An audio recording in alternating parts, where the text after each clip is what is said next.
What's going on, guys? I'm Zach from the Lumios Post, where we talk about all things Pokemon, and today we're going to be talking about Screamtail, which of course is one of the new Paradox Pokemon introduced in Pokemon Scarlet and Violet. Specifically, it is one of the past Paradoxes. This is actually a really interesting Pokemon. I mean, I know that, it's a paradox of Jigglypuff, and in a game where we have paradoxes of Salamence and Tyranitar, it's kind of one of the ones that's gone a little unnoticed. But first off, I'd just like to say it just won a regional championship, and second off, I'd like to say there's a lot more to this Pokemon, so let's get into it. And first thing we're going to talk about is the fact that, well, it's a different type from Jigglypuff.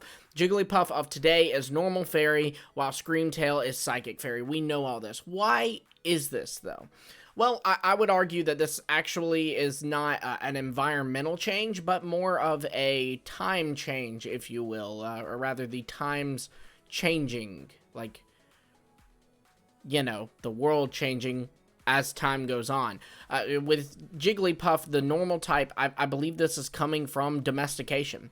Screamtail is this really cute Pokemon, but then when you get near it, it's super aggressive and evil and just, not cute anymore. And I think that what happened is you had people who had an interest in Screamtail for that first initial, cute appearance, and probably people started learning how to tame this thing, and then over time it just became the Jigglypuff we know today. And because of it being more docile, its powers calm down, so it gets a more calm, tame, cute appearance, and no longer is this aggressive little demon Jigglypuff that we see it as. Now, obviously, this is all going to be assuming that Paradox Pokemon are indeed of the past and not imagined, where we're going to stick with the past explanation of these Pokemon. I know some people think they may be imagined, and that very well may be the case. I have a whole video discussing this debate there, but regardless, we're sticking with what the source material says right now, and that's the past Pokemon. Frankly, I think that it could have been imagined and just still be like a past version of the Pokemon. It just got imagined into existence again, if you will. But all that aside, yeah, that's what I think happened. That over time, Screamtail just domesticated, lost its psychic typing, and because it was domesticated, it became more normal. So it got the normal type. Now, those fairy powers are still very, very evident in this Pokemon. So the fairy type, it was there as Screamtail, it's there as Jigglypuff.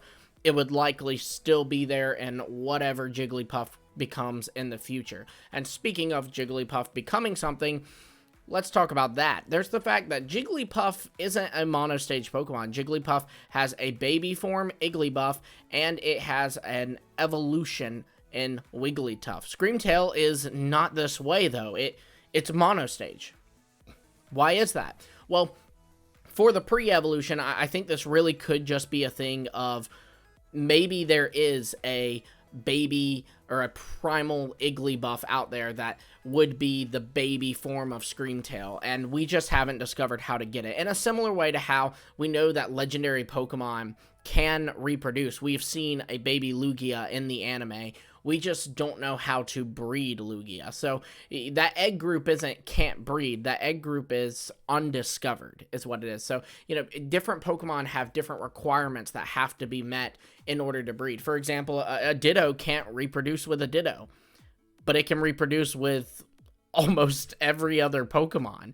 Meanwhile, you have Magneton can't reproduce with Magneton, but it can reproduce with Ditto. You even have specific things where, if I breed two Snorlax, the egg will hatch into a Snorlax. But if I do it with a certain incense, it will hatch into a Munchlax. So all these things factored in. Probably there's a way to breed Screamtail as well as the rest of the Paradox Pokemon, but just it could be through an item that is long lost to time, or it could be through other requirements that just we either can't meet or we don't know how to meet. So that would explain why Igglybuff is not a part of the Screamtail line. Now for Wigglytuff, this is actually really interesting. So I don't know if you've noticed this, but the Paradox Pokemon, there are only 3 of which that are not based off of fully evolved Pokemon. You know, you have your ones that are High Dragon, not Dino or Zweilous, High Dragon. And you have one based off Tyranitar, not Larvitar and Pupitar, Tyranitar. All this, but the 3 that aren't this way are Magneton, not Magnezone, Magneton. Sandy Shocks is based off Magneton. You have Fluttermane being based off of Mischievous, not Mismagius. And you have Screamtail being based off of Jigglypuff, not Wigglytuff. Why is that? Well, the things that these 3 Pokemon have in common are that they're all stone evolutions. So, Mischievous needs a Dusk Stone to evolve into Mismagius.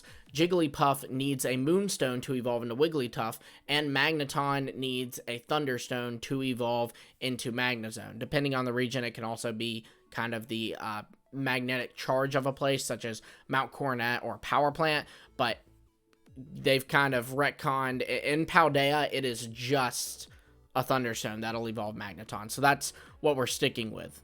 So, what is this? Well, it means that the stones weren't accessible back then, and that Screamtail was never exposed to a meteorite from space, and so it never got to enhance its fairy powers into getting a stronger evolution in Wigglytuff.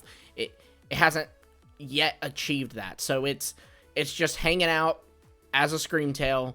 Hasn't gotten that yet. Same thing with Magneton and Mischievous. So, very likely, this kind of tells us something about the origin of these stones. You know, obviously, the Moonstone is from space. It's basically a meteorite. But this would actually imply that all the other stones are also meteorites, or at least from space, which isn't hard to believe. I mean, even Mega Stones are, you know, supposedly from space. So, all of this Z crystals, you know, a lot of things from Pokemon are from space. So it's just interesting to see that that seems to be the case with evolutionary stones as well.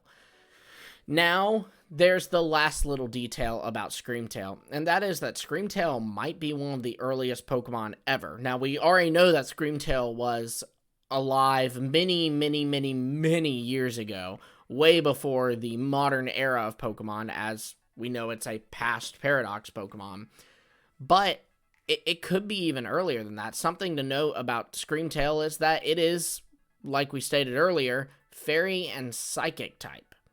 Now, what other Pokemon is Psychic type? Mew. Now, obviously, there has to be a little more of a connection than just that, right?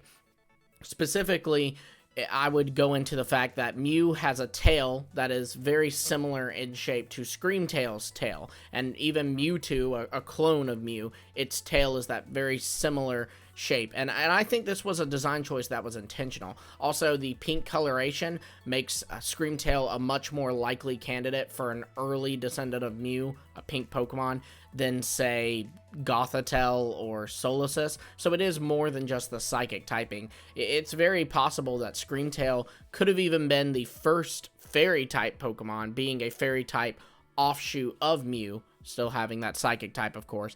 And from there, perhaps other fairy type Pokemon were made. I mean, it's not hard to believe that this could then not only be an ancestor to Jigglypuff, of course, but it could also be an ancestor to the Clefairy line. I could very, very well see that.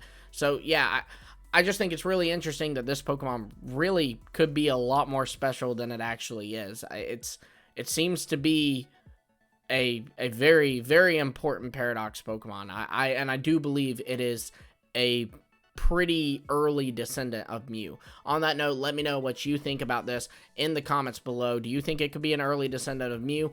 Also, be sure to let me know what you think of Screamtail. Do you like this Pokemon? I think it's pretty cute. You know, it's a solid design. I definitely like it more after watching Wolf Glick kick some butt with it at the Orlando Regionals. But yeah, let me know your thoughts. Be sure to also like, subscribe, and hit the bell for notifications so you don't miss all of our future Pokemon videos. And until next time, I will see all of you later.